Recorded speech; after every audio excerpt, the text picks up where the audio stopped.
నమస్కారం బీజేటీవీ news TV వార్తలకు స్వాగతం. ముందుగా వార్తల్లోని ముఖ్యాంశాలు. మంత్రులను వాగ్దానం చేసే వార్తలు రాయొద్దన్న సీఎం హెచ్చరిక. సింగరేణి టెండర్లలో అవినీతి లేదన్న స్పష్టీకరణ. వివరణ అడిగితే ఎప్పుడైనా ఇవ్వడానికి సిద్ధమన్న సీఎం. తప్పుడు ప్రచారం సహించబోమన్న రేవంత్. పల్నాడులో రక్తాల స్థానంలో నీళ్లు పారుతున్నాయన్న మంత్రి గొట్టిపాటి. వ్యక్తిగత ఘటనకు రాజకీయ రంగు పులుముతున్నారని ఆరోపణ. అభివృద్ధి ధ్యేయంగా కూటమి ప్రభుత్వం ముందుకు వెళ్తోందని వెల్లడి.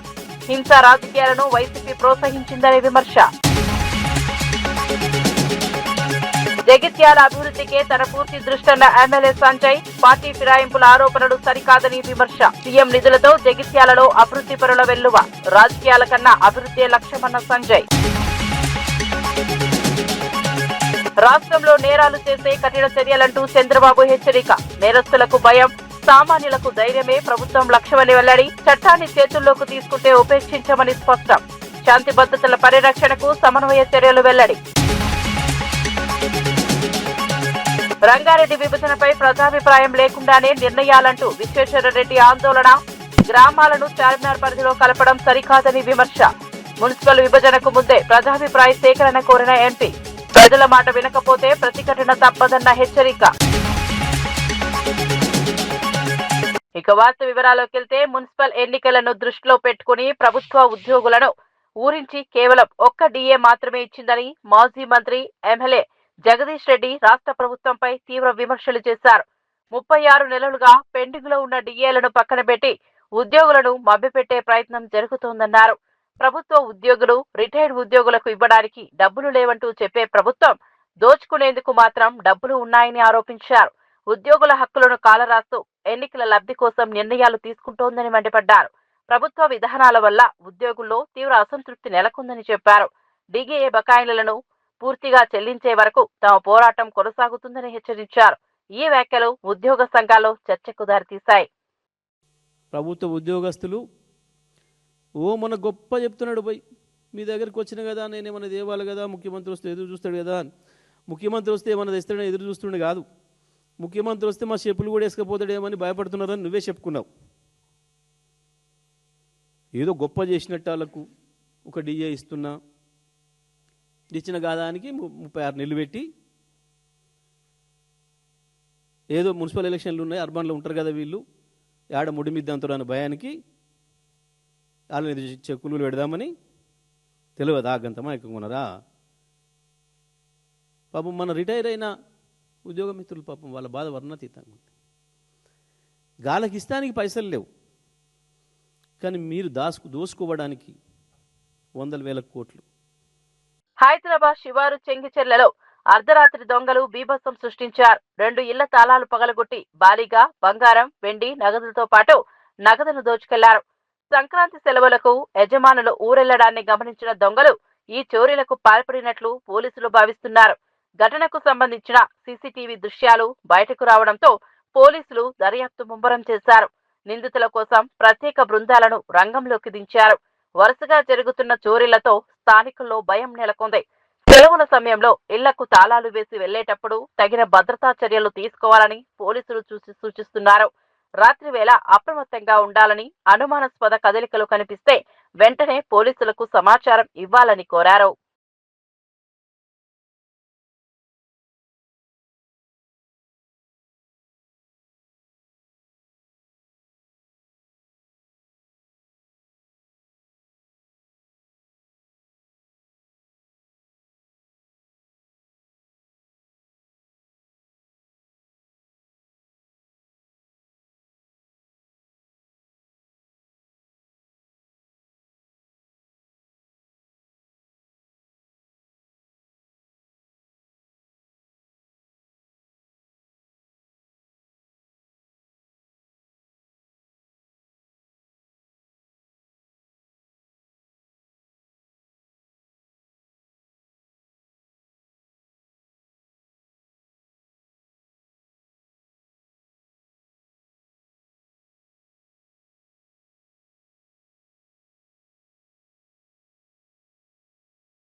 బీజేపీ కాంగ్రెస్ నేతల సమావేశం ఒకరికొకరు పొగుడుకోవడానికే పరిమితమైందని మాజీ మంత్రి లక్ష్మణ్ రెడ్డి విమర్శించారు.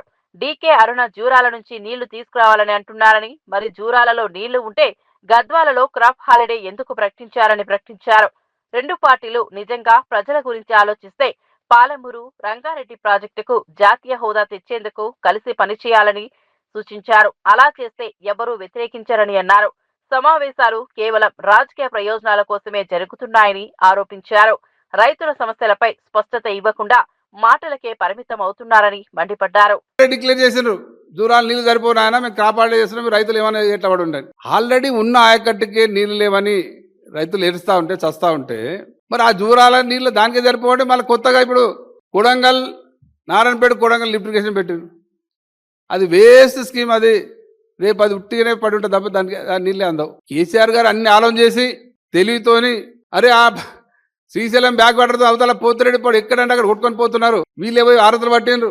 మనం ఎందుకు వాడుకోవద్దు బ్యాక్ వాటర్, శ్రీశైలం వాటర్ మన హక్కు ఉంది దాంట్లో, మేము ఆ నీళ్ళని వాడుకుందామని తెలివితోని ఆలోచనతోని అక్కడ ప్రాజెక్ట్ డిజైన్ చేయడం జరిగింది. అక్కడ డిజైన్ చేసింది కాబట్టి మరి మనం ఎన్ని నీళ్ళని తీసుకునే అవకాశం ఉన్నది.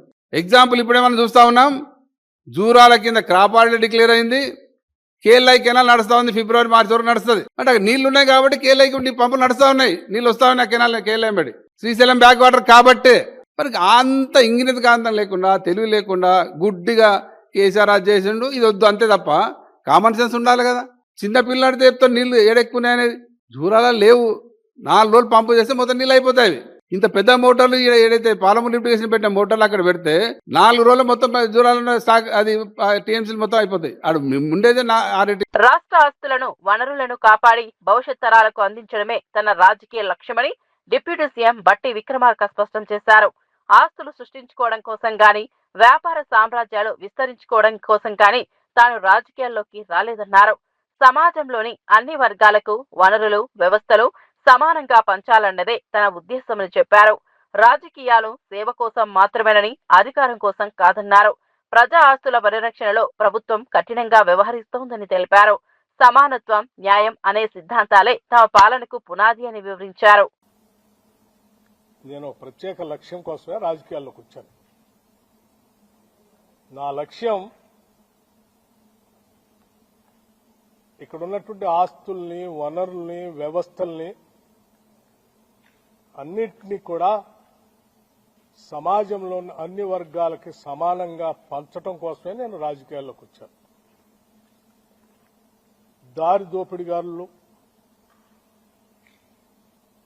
లేకపోతే గద్దల్ లాంటి వాళ్ళు సమాజం మీద పడి పీక తింటా ఉంటే వాళ్ళని రక్షించడం కోసం, వాళ్ళ తరఫున మాట్లాడటం కోసం రాజకీయాల్లోకి వచ్చాను.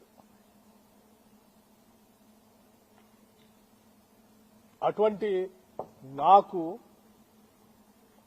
నా జీవితం చాలా ట్రాన్స్పరెంట్ గా ఉంటుంది.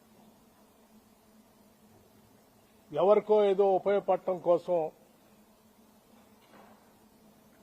దీంట్లో ఉప ముఖ్యమంత్రి పాత్ర ఉందని రాశాడు. పాలేరు నియోజకవర్గ పర్యటనలో ముఖ్యమంత్రి రేవంత్ రెడ్డి 361.55 కోట్ల అభివృద్ధి పనులకు శంకుస్థాపన, ప్రారంభోత్సవాలు చేశారు.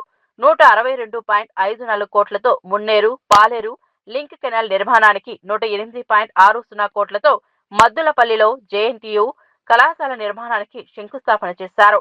అలాగే 45.50 కోట్లతో కూసుమంచిలో 100 పడకల ఆసుపత్రి, 25 కోట్లతో నర్సింగ్ కళాశాల ప్రారంభం, 19 కోట్లతో నిర్మించిన సమీకృత మార్కెట్ యార్డును ప్రారంభించారు.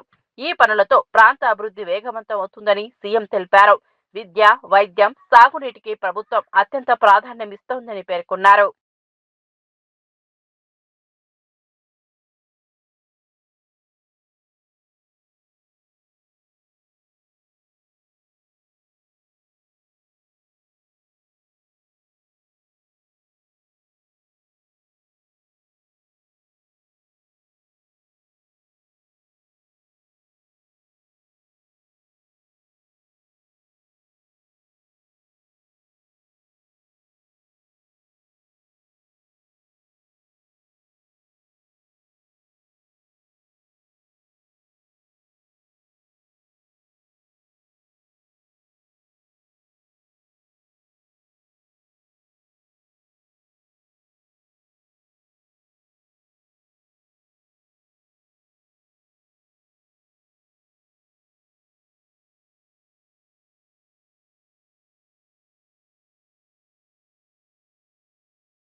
సింగరేణి అంశంపై వస్తున్న వార్తలపై ముఖ్యమంత్రి రేవంత్ రెడ్డి తీవ్రంగా స్పందించారు.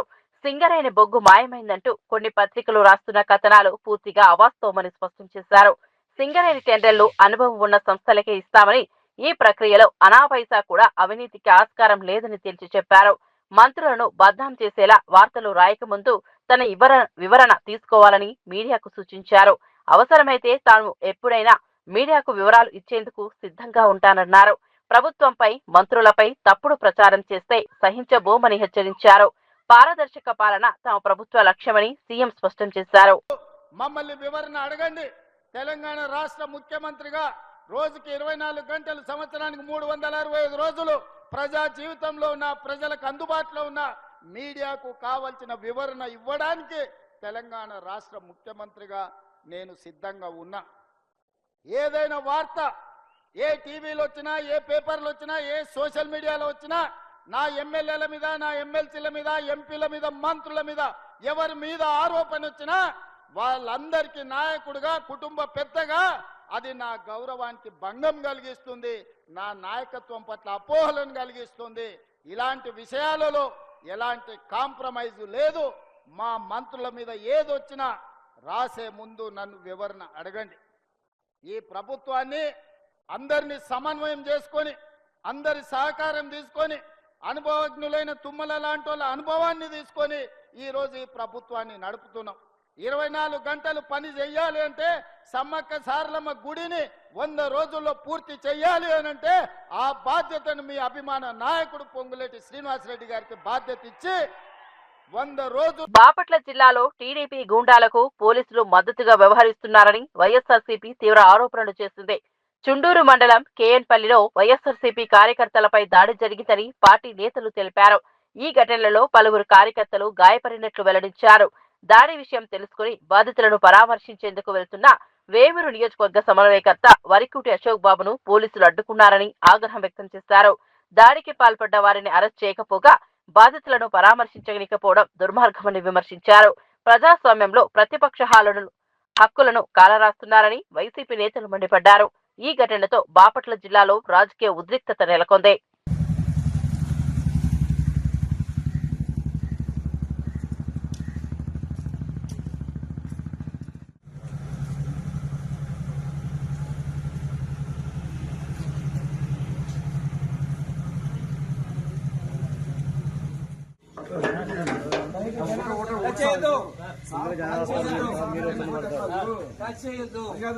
తాకొద్దు మీరు తాకొద్దు గేట్ పోనివ్వండి, బయటికి బయట నుండి లోపలికి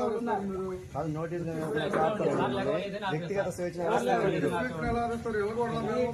రాజ్యాంగంలో ప్రతి ఒక్క మానవుడికి ప్రతి ఒక్క పని ఎలా అవుతారు కరెక్ట్ కాదు. బయటకు పోనివ్వండి. ఇక అనుకుంటే నేను చాలా చేయొచ్చు. టచ్ చేయొద్దు.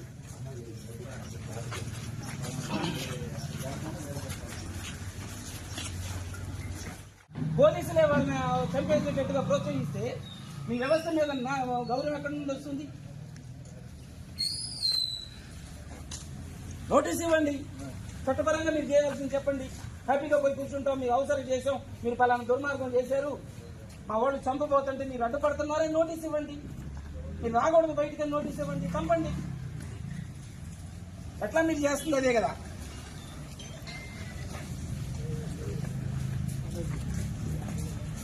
మరి అదే అంటేనేమో మా డ్యూటీని అరెస్ట్ చేశారని కేసు పెడతారు. ఆడేం చేశారు? మీకు పికెటింగ్ ఉండగా ఆడ దాడి చేశారు, దొమ్మి చేశారు. పిల్లలకు పోయి పల్నాడు ప్రాంతంలో వైసీపీ హయాంలో రక్తాలు పారితే ఇప్పుడు టీడీపీ పాలనలో పంట భూములకు నీళ్లు పారుతున్నాయని మంత్రి గొట్టిపాటి రవికుమార్ వ్యాఖ్యానించారు.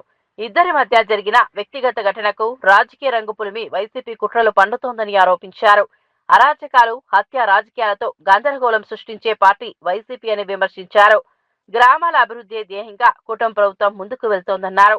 పల్నాడులో ప్రశాంత వాతావరణం నెలకొల్పి ప్రజలు సుఖశాంతులతో ఉండేలా చర్యలు తీసుకుంటామని చెప్పారు. గతంలో జగన్ పాలనలో హింసను ప్రోత్సహించారని ఆరోపించారు. తప్పు చేసిన వారిని ఎవరైనా వదిలిపెట్టబోమని ప్రభుత్వం స్పష్టం చేస్తోందన్నారు. ఎవరు చచ్చిపోతారా, ఏం జరిగిందని పరిగెత్తుకుంటూ వచ్చి గ్రామాల్లో దాన్ని కూడా రాజకీయ లబ్ధి కోసం చేకూర్చే ప్రయత్నం చేస్తూ ఉన్నారు. ఒక్కసారి ప్రజలు గమనించాల్సిన అవసరం ఉంది.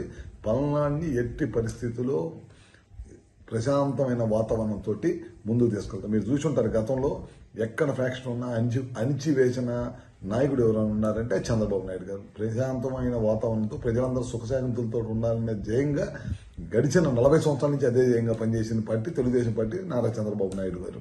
మీరు చూస్తూ ఉన్నారు జగన్మోహన్ రెడ్డి వచ్చిన దగ్గర నుంచి ఏ విధంగా హత్య రాజకీయాలు జరిగినాయో, ఏ విధంగా తెలుగుదేశం పార్టీ మీద దాడులు చేశారో, లాస్ట్కి చంద్రబాబు నాయుడు మీద కూడా అక్రమ కేసు పెట్టి జైల్లో పెట్టిన పార్టీ అది. మా పార్టీకి ఆ పార్టీకి సంబంధం లేదు.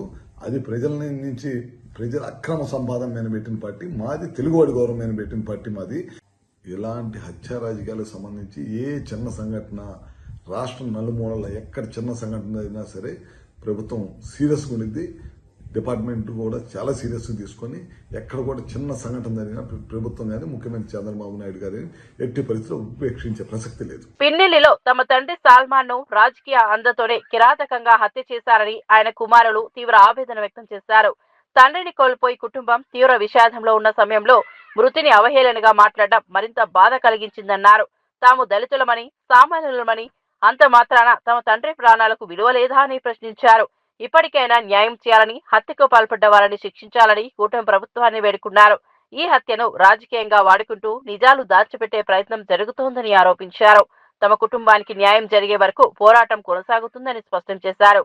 పిన్నెల్లి గ్రామం చంపబడినటువంటి సాల్మాన్ గారి యొక్క కుమారులం మేము. మా నాన్నే అత్యంత కిరాతకంగా రాజకీయ కక్షతో చంపటం జరిగింది. మా నాన్నగారు చంపబడ్డారు.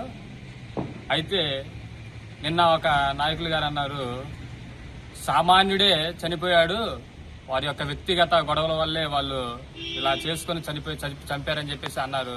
అది ఏమాత్రం కూడా మాకు అనిపించదు. అంటే సామాన్య కార్యకర్త, నాయకులు, లేదంటే ఎంపీలు, ఎమ్మెల్యేలు చనిపోతేనే ప్రాణాలుగా భావించి ఆయన ఆ మాట అంటాం మాకెంత మాత్రం కూడా అంత పెద్ద నాయకుడు కూడా కాదు ఆయన.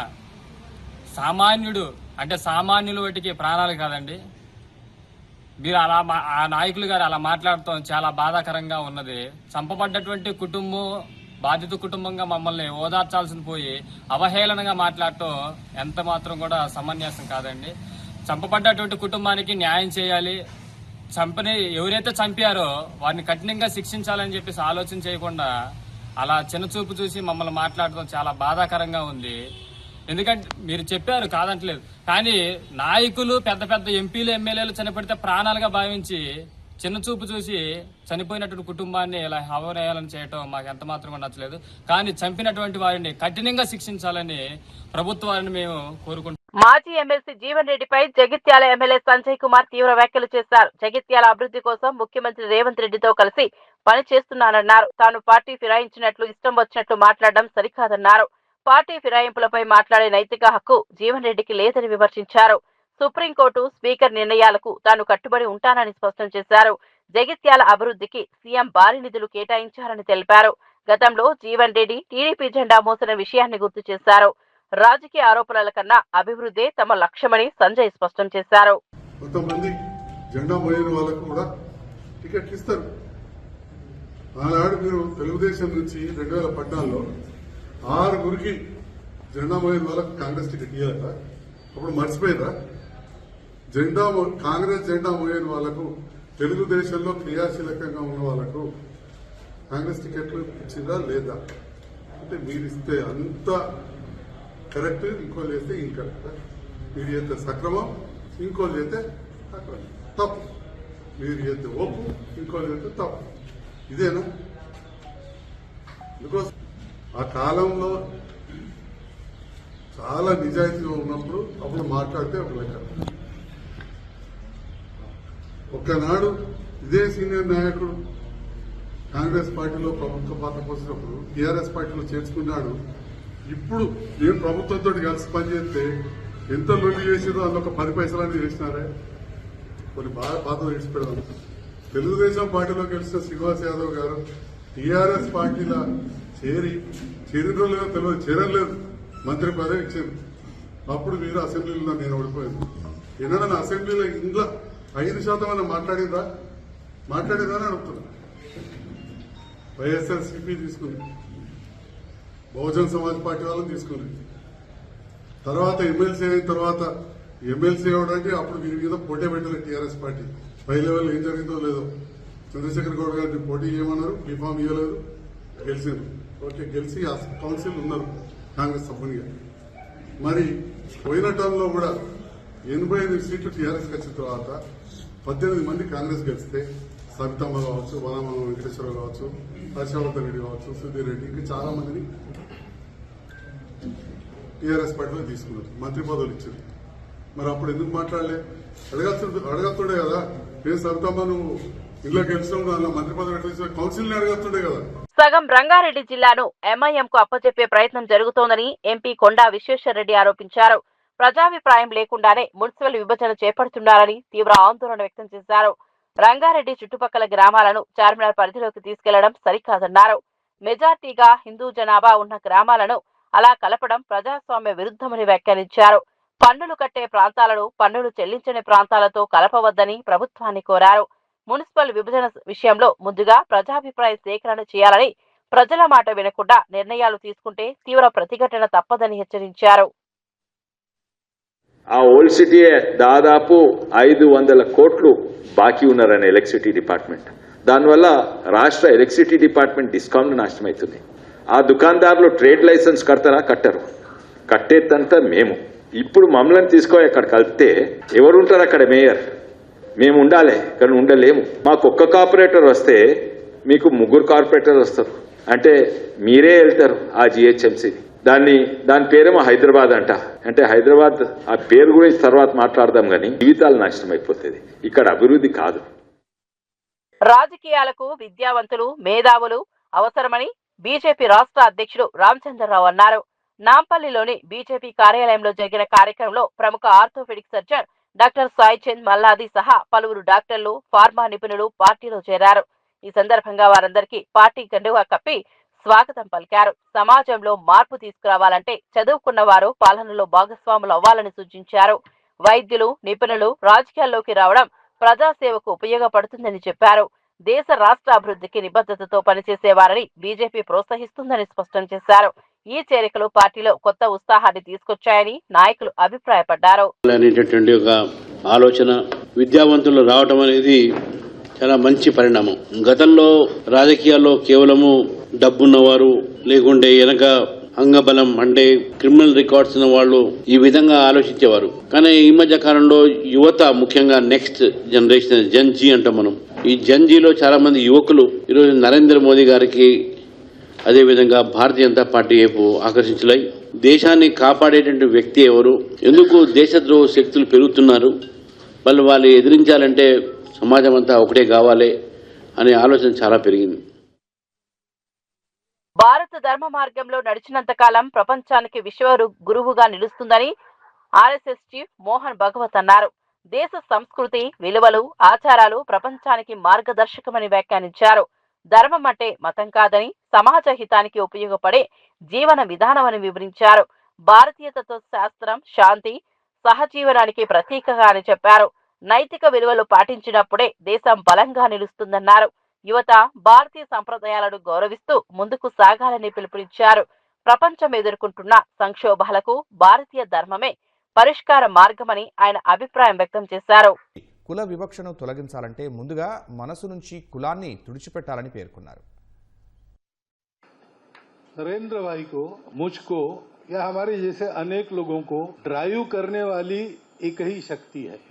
आपको भी वही शक्ति ड्राइव कर रही. वो शक्ति जहां ड्राइव करती उस गाड़ी में हम बैठे तो हमारा एक्सीडेंट कभी नहीं होगा. उस ड्राइवर का नाम है धर्म.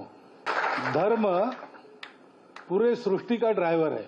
जब तक भारतवर्ष को धर्म ड्राइव करेगा, भारतवर्ष विश्वगुरु रहेगा. क्योंकि दुनिया के पास नहीं है ये ज्ञान, क्योंकि अध्यात्म नहीं है. वो हमारे पूर्वजों की धरोहर है, हमारे पास आई है, हमारे यहाँ पर हमारा सौभाग्य है. రాష్ట్రంలో నేరాలు చేయడం ఇప్పుడు బాబాయిని చంపినంత తేలిక కాదని ముఖ్యమంత్రి చంద్రబాబు నాయుడు స్పష్టం చేశారు. నేరాలకు పాల్పడే వారిపై కఠిన చర్యలు తీసుకుంటామని హెచ్చరించారు. చట్టాన్ని చేతుల్లోకి తీసుకునేవారని ఎట్టి పరిస్థితుల్లోనూ ఉపేక్షించబోమన్నారు. ప్రజల భద్రతే ప్రభుత్వ ప్రధాన లక్ష్యమని తెలిపారు. పోలీస్ వ్యవస్థను మరింత బలోపేతం చేసి నేరాలను నియంత్రిస్తున్నామని చెప్పారు. రాష్ట్రంలో శాంతి భద్రతలు కాపాడేందుకు అన్ని శాఖలు సమన్వయంతో పనిచేస్తున్నాయని వెల్లడించారు. నేరస్తులకు భయం, సామాన్యులకు ధైర్యం కలిగించేలా పాలన సాగుతోందని చంద్రబాబు వ్యాఖ్యానించారు. దీన్ని రన్ చేసేది సిబిఎన్ అని మీరందరూ గుర్తుపెట్టుకోవాలి. ఈ రాష్ట్రాన్ని అభివృద్ధి చేయడం కోసం కంకణం కట్టుకొని ముందుకు పోయినప్పుడు ఈ రాష్ట్రంలో లా అండ్ ఆర్డర్ ఉండాలి, శాంతి భద్రతలు పరిరక్షించాలి. అప్పుడే పెట్టుబడులు వస్తాయి. అప్పుడే మనం అనుకున్నటువంటి స్వర్ణాంధ్ర 2047కి మనం రీచ్ అయ్యే పరిస్థితికి వస్తాం. మీరు త్యాగాలు చేశారు, చాలా ఇబ్బందులు పడ్డారు. మీ అందరికంటే నేను కూడా ఇబ్బంది పెట్టా. ఎందుకు ఇబ్బంది పడ్డానంటే మిమ్మల్ని కాపాడుకుంటూ నన్ను నేను కాపాడుకోవడానికి ఎన్ని ఇబ్బందులు పడ్డానో అన్ని ఇబ్బందులు పడ్డాం. అయితే అదే సమయంలో మీరు గుర్తుపెట్టుకోవాల్సింది మన ధ్యేయం ఒకటే. ఏదో కక్ష తీర్చుకోవడానికి రాజకీయాల్లోకి నేను రాలేదు. తెలుగు జాతిని బాగు చేయడానికి నెంబర్ 1 కమ్యూనిటీగా చేయడానికి వచ్చాం తప్ప ఆ రోజు ఎన్టీ రామారావు గారు, ఈరోజు నేను ఇంకొకటి కాదని చెప్పి కూడా నేను మీకు తెలియజేస్తున్నా. వార్తలు ముగించే ముందు ముఖ్యాంశాలు మరోసారి. మంత్రులను భాగం చేసే వార్తలు రాయొద్దన్న సీఎం హెచ్చరిక.